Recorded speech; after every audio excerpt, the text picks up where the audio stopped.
Hello good morning students. आज अभी हम लोग NCERT second chapter electrostatic potential and capacitance के प्रॉब्लम्स को कंटिन्यू कर रहे हैं। क्वेश्चन नंबर 1 to 6 अभी हम लोग पहली क्लास में ले चुके हैं। फिर अभी हम लोग 7 to 12 सेकेंड क्लास में है। अब आज अभी हम लोग स्टार्ट कर रहे हैं क्वेश्चन नंबर 13 से। अब आगे के प्रॉब्लम्स थोड़े से ज़्यादा टफ हैं। ठीक, अब ध्यान से देखना।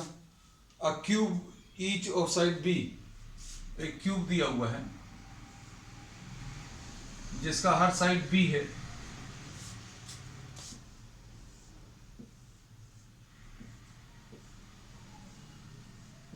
Each side is B, has a charge Q at its vertices. सभी के ऊपर ये चार्ज क्यू है।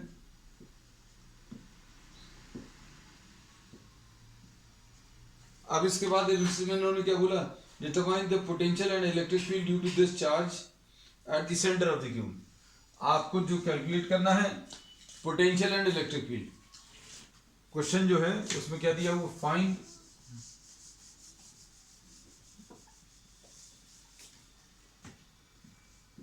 Find electric field and potential at the centre of the cube.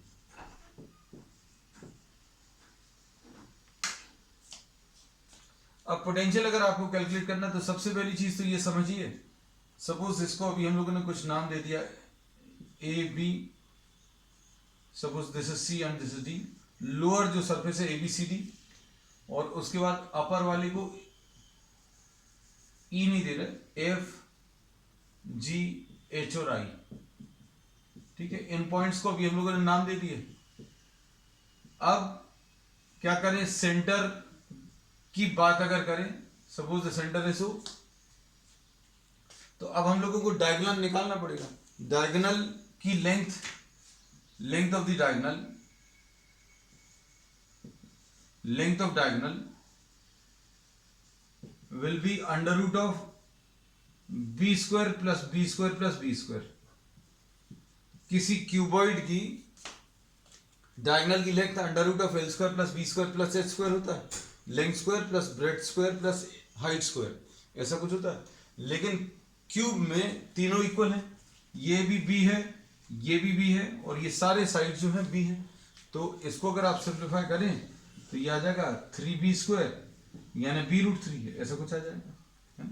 तो length of the diagonal will क्या, अब ये ओ पॉइंट जो है that will be lying on the diagonal.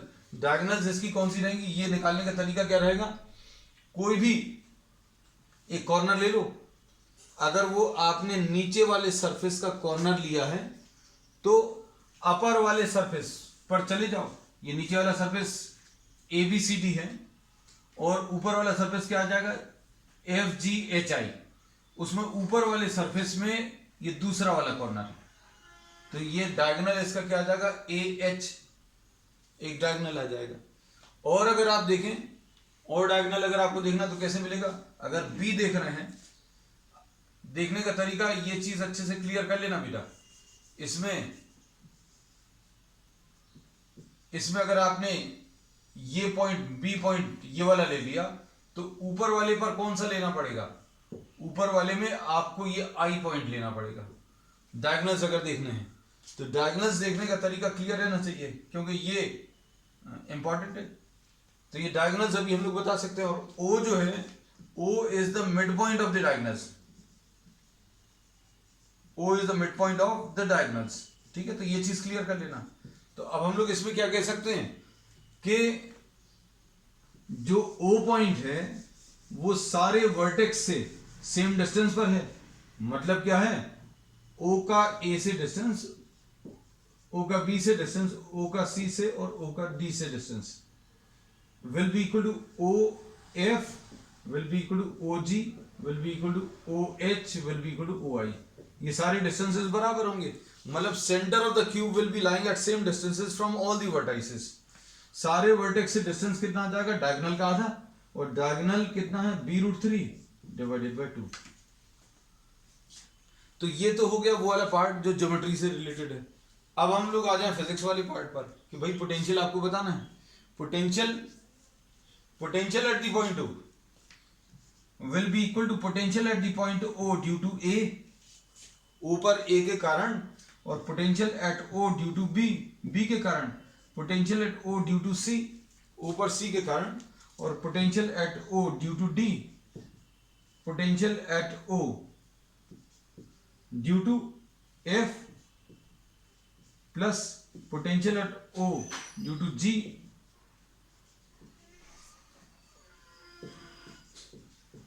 और ये सारे सेम होंगे।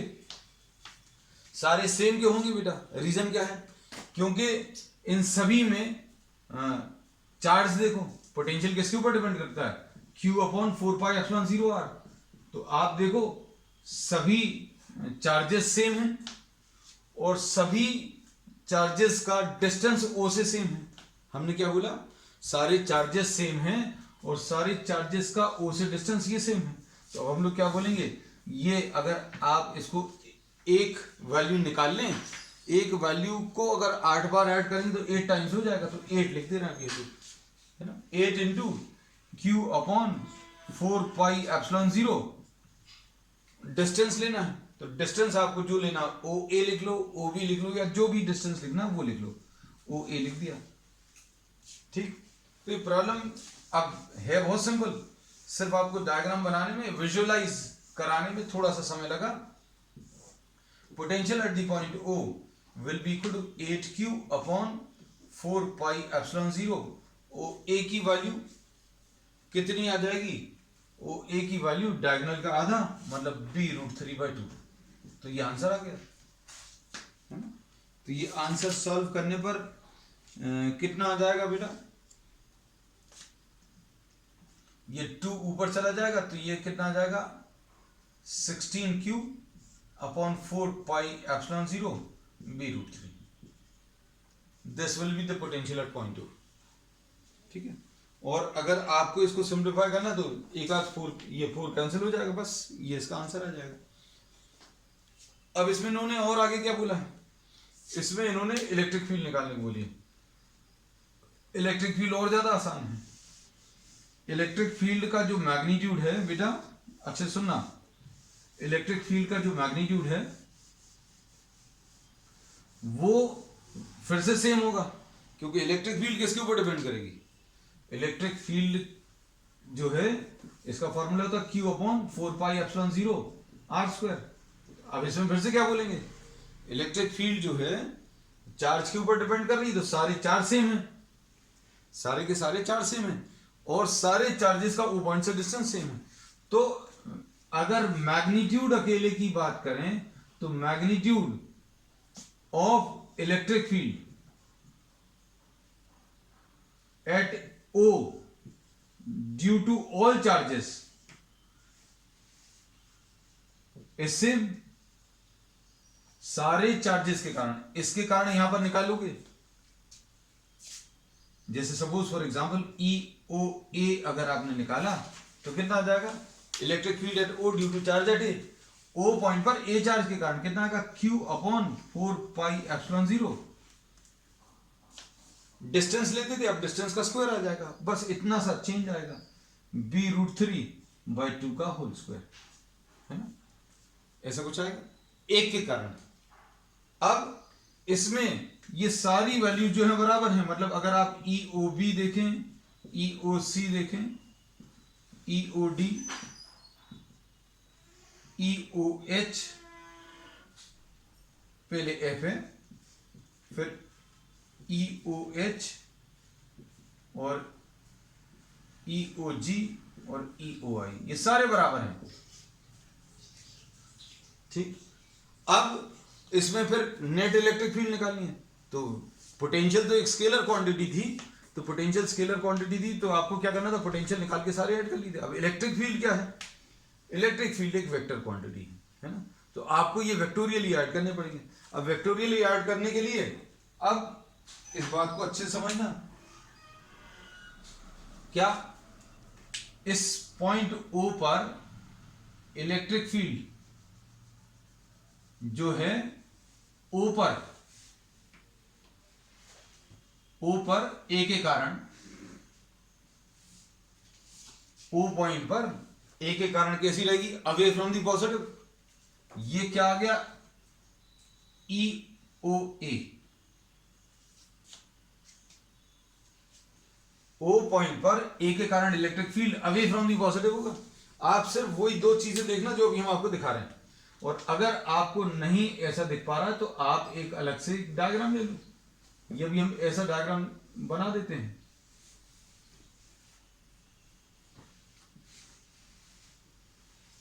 ठीक है, तो अभी हमने क्या किया, ए पॉइंट पर, ए पॉइंट के कारण यहां पर कैसी रहेगी, अवे फ्रॉम दी पॉजिटिव, इसके कारण, सिर्फ इस चार्ज के कारण। और इसके कारण कैसी आएगी, किसके कारण, एच। तो डायगोनल का ये कॉर्नर और ये कॉर्नर पर जो इलेक्ट्रिक फील्ड आएगी, डायगोनल पर ये वाला चार्ज, इसके कारण electric field away from the positive ऊपर की तरफ आएगी, और डायगोनल के दूसरे एंड पर जो चार्ज है उसके कारण यहां पर electric field away from the positive नीचे की तरफ आएगी। तो अब हम लोग इसमें इस डायग्राम में मार्क कर दे रहे हैं क्या चीज, ये वाला जो है, ये क्या है, E O H, electric field at O due to H.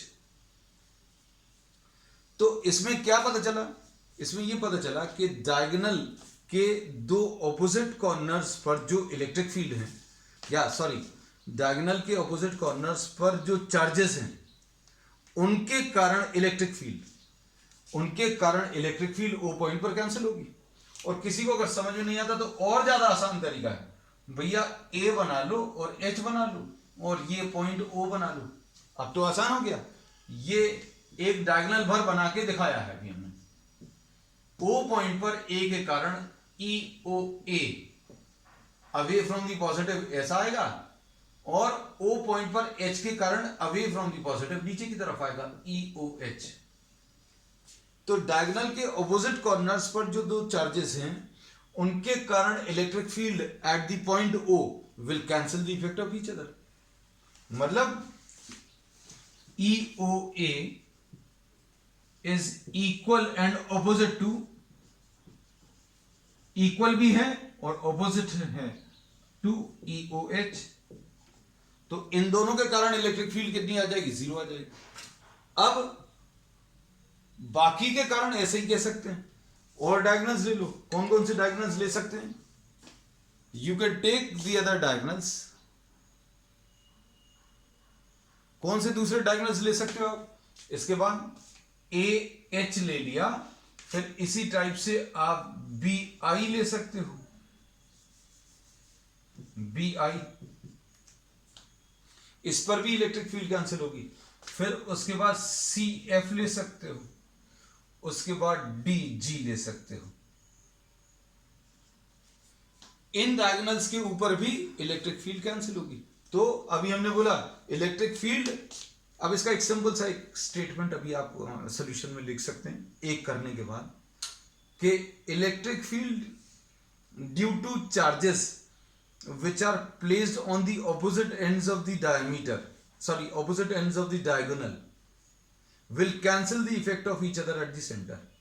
Repeat करें, electric field due to the charges lying on the corners of the diagonal or the two vertices lying on the opposite ends of the diagonal will cancel the effect of each other at the center.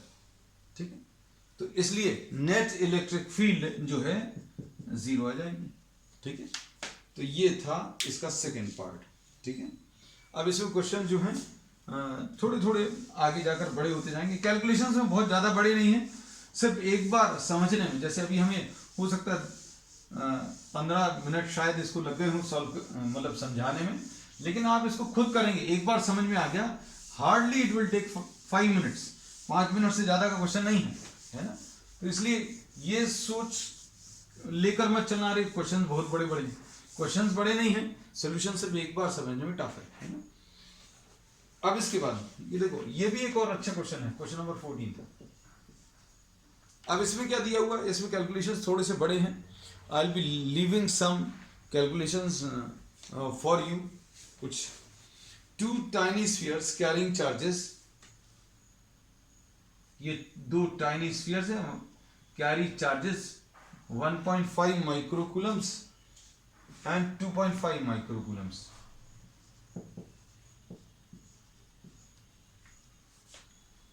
Are located 30 centimeter apart. These are located 30 centimeter apart. फिर इसके बाद find the potential and electric field at the middle point. Suppose ये A है, ये B है, आपको इस point पर पोटेंशियल भी बताना है और इलेक्ट्रिक फील्ड भी बतानी है. पोटेंशियल और इलेक्ट्रिक फील्ड अगर आपको बतानी है तो अब देखो, सपोज इसको अभी आप O पॉइंट बोलते हैं, मिडिल पॉइंट को अभी हमने O पॉइंट बोल दिया, तो अब इसके कारण अभी हम लोग क्या बोलेंगे, ध्यान से सुनना. Potential at O due to A, O point पर पोटेंशियल A के कारण फॉर्मूला क्या है, Q upon 4 pi epsilon 0 R, ऐसा कुछ आएगा, है ना. तो अब ये कितना आएगा बोलो बेटा, O पर A के कारण 1.5 into 10 to the power of -6, ये तो चार्ज आ गया, into 9 into 10 to the power of 9, ये 1/4 पाई एप्सिलॉन 0 आ गया. या फिर इसको अगर नहीं भी लिखेंगे तो भी चलेगा, अपॉन 15/100, ऐसा कुछ है. O और OB इसमें बराबर नहीं है, O पर A के कारण अलग आएगा, O पर B के कारण अलग आएगा, despite of the fact that these two distances are same. ये 15 है, ये 15 है, लेकिन चार्जेस तो अलग अलग हैं, चार्जेस अलग अलग है, इसलिए पोटेंशियल भी अलग अलग आएगा. और potential at the point 2 due to charge at B, O पर B के कारण ये कितना आएगा, 2.5 into 10 to the power of -6 into 9 into 10 to the power of 9 divided by 15/100, ऐसा कुछ आएगा. ठीक, अब क्या करेंगे, पोटेंशियल निकालना, तो पोटेंशियल में कोई मतलब ना तो डायरेक्शन निकालना, ना कुछ वेक्टर का जगह कुछ नहीं है, सिंपल. अगर आपको किसी एक पॉइंट पर पोटेंशियल बताना है, चार्जेस बहुत सारे हैं, तो उस पॉइंट पर हर चार्ज के कारण पोटेंशियल निकालो और सिंपल प्लस माइनस कर दो. प्लस माइनस का मतलब क्या है, अगर ये नेगेटिव चार्ज होता तो माइनस साइन लगा देते. पोटेंशियल में आप प्लस माइनस साइन लेते हैं, क्यों, क्योंकि स्केलर है, और जितनी भी स्केलर क्वांटिटीज हैं we will be putting the plus minus sign to the charges, है ना. तो अब क्या आएगा बेटा, potential at the point 2 will be potential at O due to A plus potential at O due to B. कितना आ जाएगा, दोनों को आप अगर ऐड करें तो डिनोमिनेटर सेम है. देखो इन दोनों को ऐड करने में बेटा ध्यान से देखना, इन दोनों को ऐड करने में क्या कॉमन आएगा, 9 into 10 to the power of 9 common, और 15/100 भी कॉमन, और क्या 10 टू द पावर ऑफ -6 भी कॉमन. इतना चला लोगे ना, ये चीज अभी हमने डायरेक्टली कॉमन ले ली है. क्या क्या लिख लिया, देखो ये अलग कर दिया, 9 into 10 to the power of 9 अलग कर दिया, और ये अलग कर दिया. इधर 10 to the power of -6 common ले लिया, ये कॉमन ले लिया, और ये कॉमन ले लिया. तो क्या बचा अंदर, 1.5 प्लस 2.5. लो इतना सिंपल सा है, ये तो सॉल्व भी हो जाएगा. हम सोच रहे थे कैलकुलेशन बड़े आएंगे, ये 4 है, 4 इंटू 9 36, 4 इंटू 9 36, और ये 10 टू द पावर ऑफ 3 आएगा, 9 माइनस 6, और ये 100 ऊपर जाएगा अपॉन 15. ठीक है, अब इसको सिंप्लीफाई करने पर पोटेंशियल 15 2 30, 6 बचा 60, 2.4. लो ये आंसर आ गया, ये पोटेंशियल आ गया. अब इलेक्ट्रिक फील्ड कैसे निकालेंगे बेटा, इलेक्ट्रिक फील्ड देखो, इलेक्ट्रिक फील्ड अगर निकालना तो इलेक्ट्रिक फील्ड का फॉर्मूला क्या है, Q/4πε0 r², है ना. अब r² में क्या चेंज आएगा, ये देखो, इसी में कर दें क्या अभी हम इलेक्ट्रिक फील्ड. अरे यार कंफ्यूजन ना हो जाए तुम लोगों, है ना, थोड़ा सा लिख दे रहे, नहीं तो फिर कहोगे, हालांकि हमें ज्यादा आसान था. E की value electric field at O due to A, ये कितना मिलेगा, 1.5 into 10 to the power of -6 into 9 into 10 to the power of 9. देखो कैलकुलेशंस बिल्कुल सेम है, 15/100 का होल स्क्वायर. ठीक,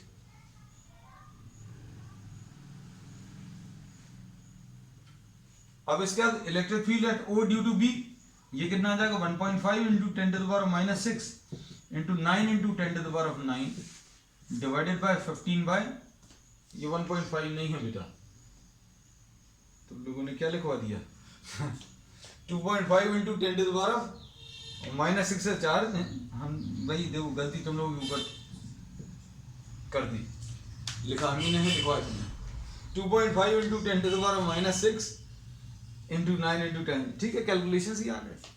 अब इसमें समस्या क्या है, अब इसमें डायरेक्टली प्लस नहीं कर सकते, अब आपको क्या करना पड़ेगा, डायरेक्शंस देखने पड़ेंगे। और डायरेक्शंस अगर आप देखें तो डायरेक्शंस इलेक्ट्रिक फील्ड जो है अभी हम ब्लू कलर से मार्क कर दें।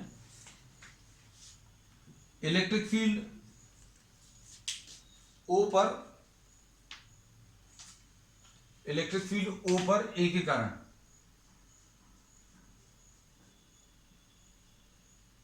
ये ऐसी कुछ आ जाएगी, अवे फ्रॉम दी पॉजिटिव, इसके कारण away from the positive right की तरफ आएगा, ठीक है, और इसके कारण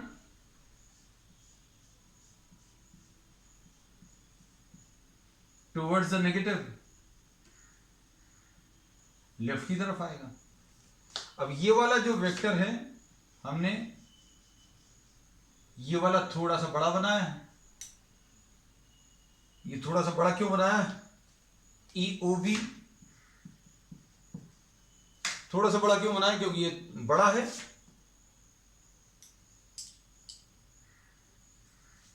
EOA राइट की तरफ है, EOB लेफ्ट की तरफ है, अवे फ्रॉम दी पॉजिटिव, इसके कारण सिर्फ इसको अगर आप देखो तो अवे फ्रॉम दी पॉजिटिव ऐसा आएगा, O पॉइंट पर इसके कारण अवे फ्रॉम दी पॉजिटिव ऐसा कुछ आएगा। अब EOB बड़ा क्यों बनाया, क्योंकि B पर चार्ज बड़ा है?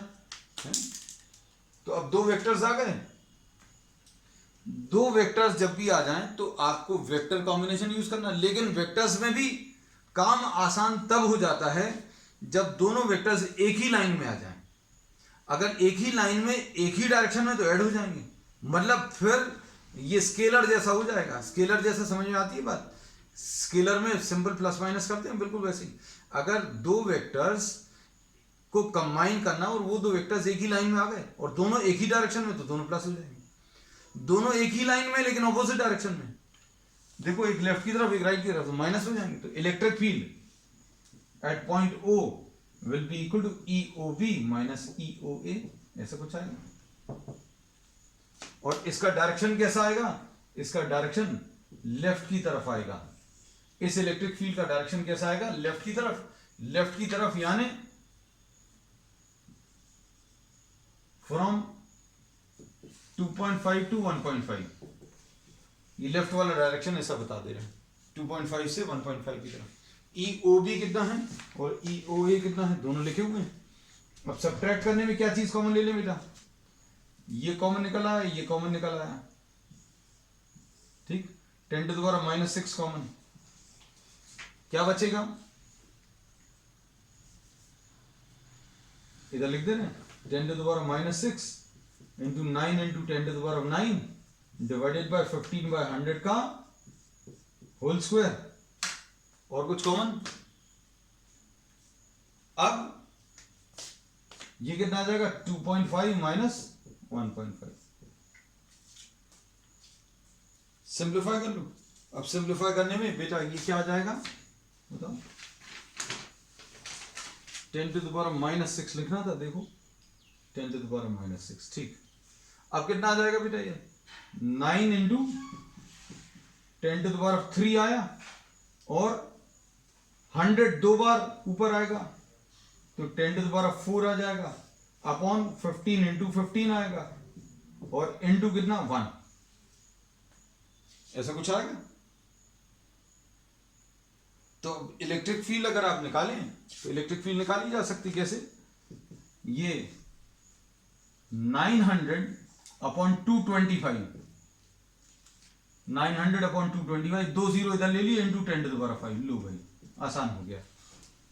900/225 यानी 4 आ गया, 4 इंटू 10⁵, ये इलेक्ट्रिक फील्ड आ गई है ना, क्लियर है बेटा।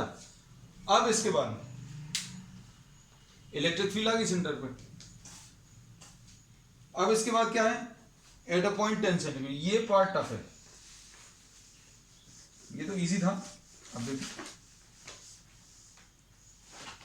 अब हम इस डायग्राम को रब कर दे रहे, फिर से बना लेंगे, क्योंकि अब पॉइंट जो है ओ वो चेंज हो गया सेकंड पार्ट में। देखो अब इसमें इन्होंने क्या किया, ये जो दो क्वेश्चन अपन ने किए उसी में देखो कितनी सारी चीजें इन्होंने करवा ली है ना। तो कहने को सिर्फ काउंटिंग क्या हुई कि 2 क्वेश्चंस किए अपन ने अभी तक, या दूसरा भी अभी कंप्लीट नहीं हुआ है ना। ये कितना है, 2.5 ही बनाया था ना यहां पर लेफ्ट साइड में, 2.5 माइक्रोकूलम या 1.5 लिया था शायद, है 1.5 माइक्रोकूलम्स। हाँ ओ भी लेफ्ट की तरफ बढ़ाया था, हाँ ठीक है याद आ गया, 2.5 माइक्रोकूलम्स ऐसा कुछ है। अब ये पॉइंट इन्होंने कहां पर लाई कर रहा है बताया है, ये 15 सेंटीमीटर है, ये भी 15 सेंटीमीटर है, ठीक। इसको ओ लिखा था, इसको ओ लिखा रहने दे रहा है। अब इलेक्ट्रिक फील्ड कहां पर निकालनी है, find the electric field at a point O 10 centimetre from this point. ये 10 सेंटीमीटर डिस्टेंस पर आपको इस पॉइंट पर इलेक्ट्रिक फील्ड बतानी,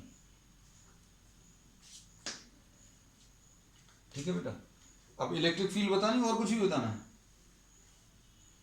अच्छा पोटेंशियल भी बताना। वो देखो कितनी मेहनत करा रहे हैं अपन को, एक ही प्रॉब्लम है ना? तो अब पोटेंशियल एट पॉइंट पी बताना है।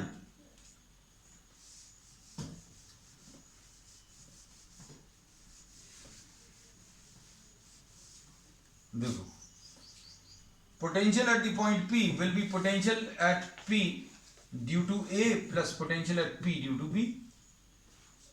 फॉर्मूलेस क्या है, फॉर्मूलेस मालूम है बेटा, क्या है, Q upon 4 pi epsilon 0 P A plus Q dash upon 4 pi epsilon 0 P B. Q upon 4 pi epsilon 0 R, ऐसा कुछ होता है ना। अब इसमें देखो क्या कॉमन आएगा बेटा,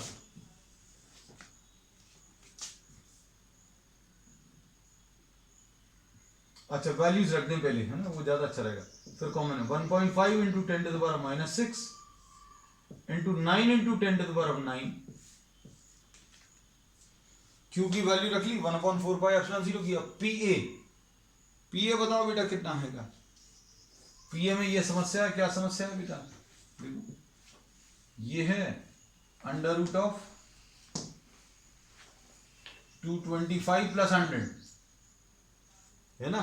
तो ये कितना आ गया बेटा, √325 प्लस, कोई दिक्कत तो नहीं है। अब इसके बाद अगला क्या है, Q dash 2.5 into 10 to the power minus 6 into 9 into 10 to the power 9 divided by √325।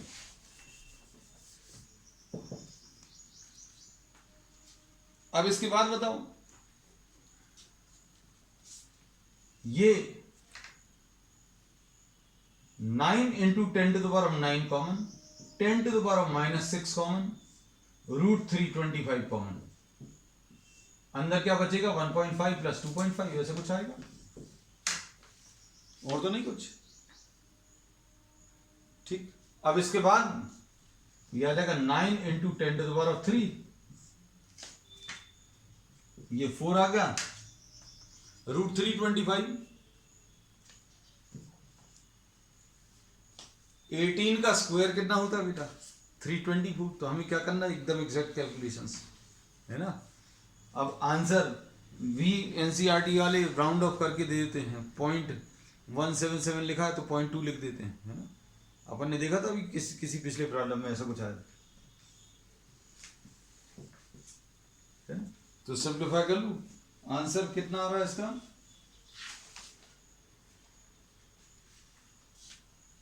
कुछ छूट रहा है अपना, हाँ छूट, क्या छूट रहा है देखो, बाय 100 छूट रहा था, क्योंकि ये तो आया था किसमें, सेंटीमीटर्स में था, तो 100 से और मल्टीप्लाई होगा, तो ये आ गया 2 इंटू 10 टू द पावर 5।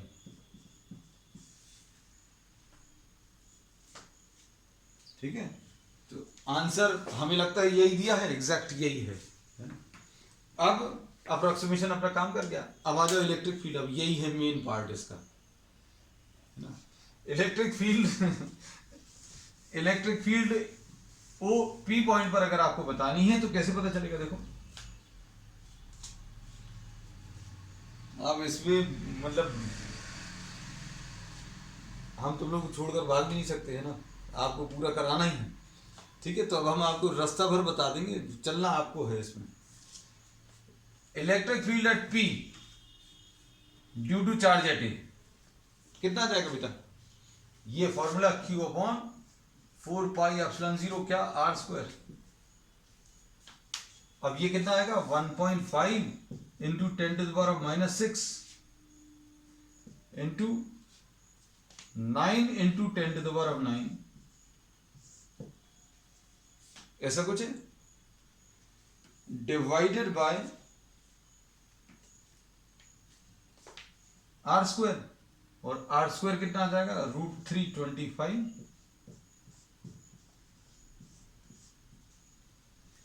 ठीक है, सिंप्लीफाई करने की कोशिश करोगे तो सिंप्लीफाई किया जा सकता है बेटा, है ना?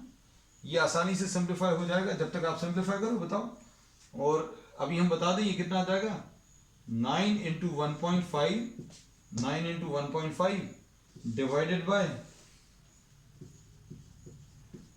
325 और 10 के ऊपर -6 और ये +9 और ये 100 2 बार आएगा, मतलब 4 बार, ऐसा कुछ आएगा। ठीक है ना? तो ये कितना आ जाएगा सिंप्लीफाई करने पर? 9 and 4 13 -6 7, तो ये 13.5 अपॉन 325 इंटू 10⁻⁷ है ना? ऐसा कुछ है। 325 2 बार तो नहीं, ठीक है, सिंप्लीफाई कर सकते हैं 325। अब इसके बाद ये electric field at P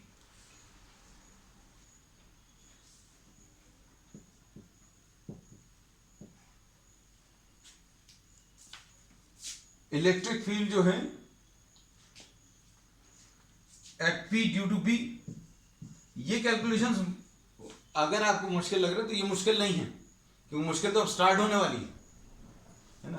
P point पर बी के कारण ये कितना आ जाएगा?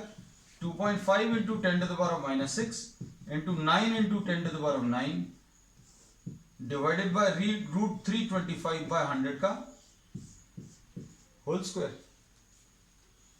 अब इसमें ये कितना आ जाएगा? लगभग अभी आप बता सकते हो, जैसे क्या है, ये 13.5 हम अंदाजा लेते हैं हर एक चीज का, है ना? 325 का डबल कितना आ जाएगा? 650, है ना? 650 का डबल कितना आ जाएगा? 1300, है ना? और ये 1350 बनाया जा सकता है, ये आ जाएगा 1350 इंटू 10⁵ अपॉन 325, ऐसा कुछ आएगा। और 325 को डबल किया 650 को डबल किया 1300, और 1300 से थोड़ा ज्यादा है तो 4.1 इंटू 10⁵ ले लो लगभग। ठीक है, अब E2 ये सॉल्व करो, ये सॉल्व करने सॉरी EPB, इसमें क्या आ जाएगा? 9 इंटू 2.5, 9 इंटू 2.5 कितना आ जाएगा? 18 22.5 22.5 अपॉन 325 ही आएगा शायद, और 10⁷ ही आएगा। ठीक है, देखो ऐसे ही कुछ आ रहा है क्या? और अब 1300 तक तो पहुंच गए थे अपन लोग। 1300 तक कितने टाइम्स में पहुंचे थे? 1300 तक 4 बार, 3.25 इंटू 4 325 इंटू 4, है ना? ये कितनी कहां तक पहुंच गए थे अभी हम लोग? हम लोग 1300 तक आ गए थे, लेकिन अब हमें कितना चाहिए? 22.5, 2 बार और ले सकते हैं, 2 बार और ले लेंगे 6 टाइम्स आ जाएगा, एक बार और आ जाएगा, नियरली 7, 7 से थोड़ा सा कम रहेगा, है ना। तो अब हम लोग इसमें क्या बोल सकते हैं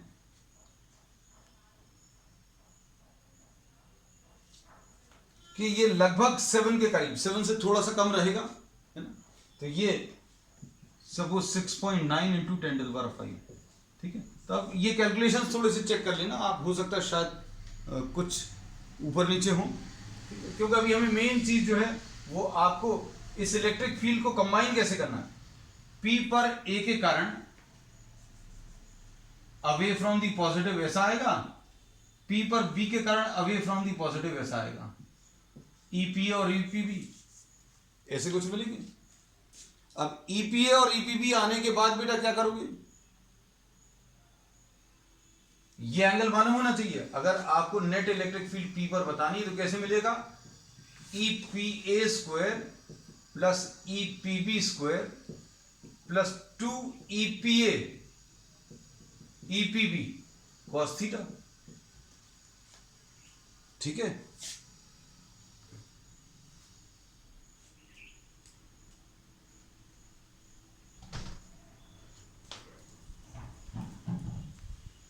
अब देखना इसमें आगे थीटा, अब हम लोगों को एंगल इनके बीच में कैसे मिलेगा, ये देखना। ये अभी हम ये इतना बना दिया, suppose for example if you are having the angle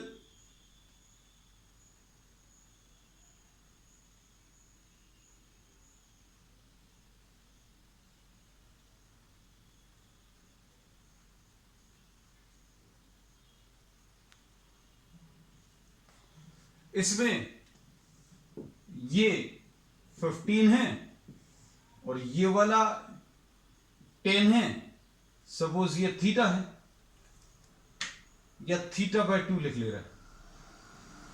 ये देखो बेटा, ये EPB ये है और EPA ये है, इन दोनों के बीच में ये एंगल थीटा है। EPA और EPB के बीच में एंगल जो है वो थीटा है ना।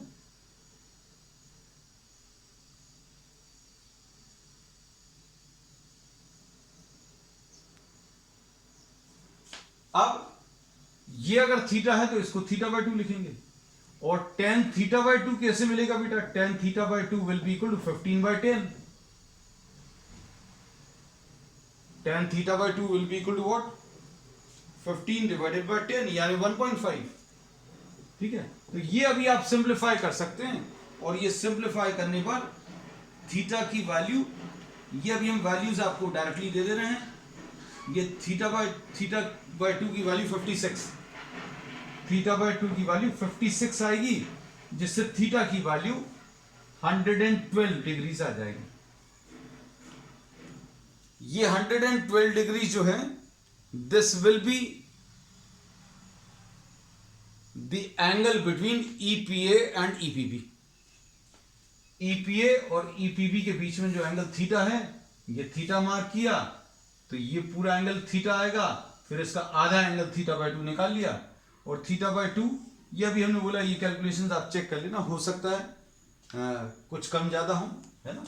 तो अब आप क्या करोगे, इसमें EPA की वैल्यू ये वाली कितनी, 4.1 इंटू 10⁵ का स्क्वायर, प्लस EPB की वैल्यू कितनी आई थी, 6.9 इंटू 10⁵ का whole square, plus 2 into 4.1 into 10⁵ into 6.9 into 10⁵ into cos theta, cos 112 degrees, ऐसा कुछ आएगा। तो इसको सिंप्लीफाई कर लेना, ठीक है। तो इसमें कैलकुलेशन थोड़े से ज्यादा हैं, लेकिन कॉन्सेप्ट्स बहुत सारे अप्लाई होंगे, इसलिए ये करा दिए, ठीक है। चलिए, दैट्स ऑल फॉर टुडे।